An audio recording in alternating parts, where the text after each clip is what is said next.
Hey friends, this is Maurice from Maurice West by Hinkley and Chestnut, and this is the third video for my What's in Your Hand series. And I am thankful for everyone who has watched so far. And today I wanted to give you an update on how things are going with, progressing in my dream. My dream is to pursue my passion in music and make my dream a reality. And so I wanted to give you an update. If you remember, this is what my studio looked like in the first video. Well, I now made a video of what it looks like now in just 1 week's time. So let's check that out real quick. The rug came from a bedroom and matches the walls. And then I got a fish tank with fishies in it. That came from the dining room. I was tired of it, so I brought it down here. It brings a therapeutic feel to the studio, and you need an ambiance inside your studio so that you can be creative and be motivated to even work. And so the fish is going to do that for me. And so it's coming together. Now I just have to have my dad, since I'm not a handyman, my dad can put electrical outlets inside the basement so I can hook everything up, and then before you know it, we'll be down there. So everything's progressing so far so good.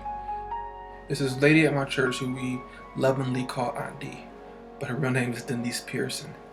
She spoke at my church on this past Sunday, and she said something that I wanted to bring forth in my What's in Your Hand video. She said that we have to make sure that we respond to the demand shift.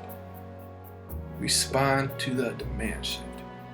And when you start pursuing your dreams, I'm noticing myself when it comes to the project that I'm working on, I'm about to share with you in a minute. But what I'm finding out is that when you start pursuing your dreams, you have to respond to different demands. Everything starts to change. You need to add more time and more resources in a certain area than what you did before. And so what you need to do mentally is to respond to this demand shift.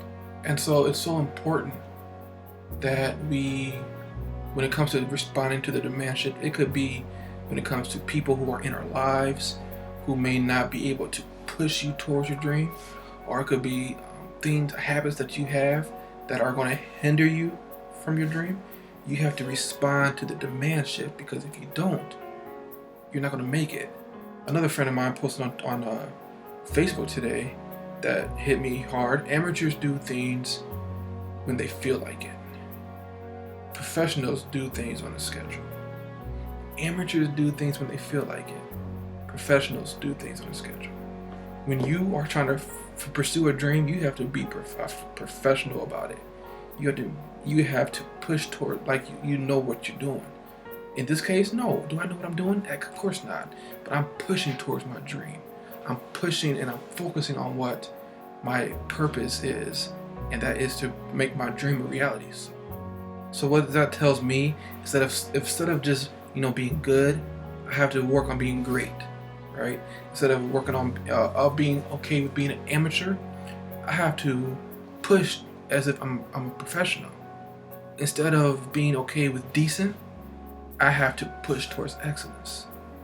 And so with that, I've been, in spite of the fact that there's odds against me that says you already put one album out this year independently, and why would you do another one? But I've been inspired to do one more album by the end of the year, and I'm excited about it because I'm huge when it comes to this season, if you will.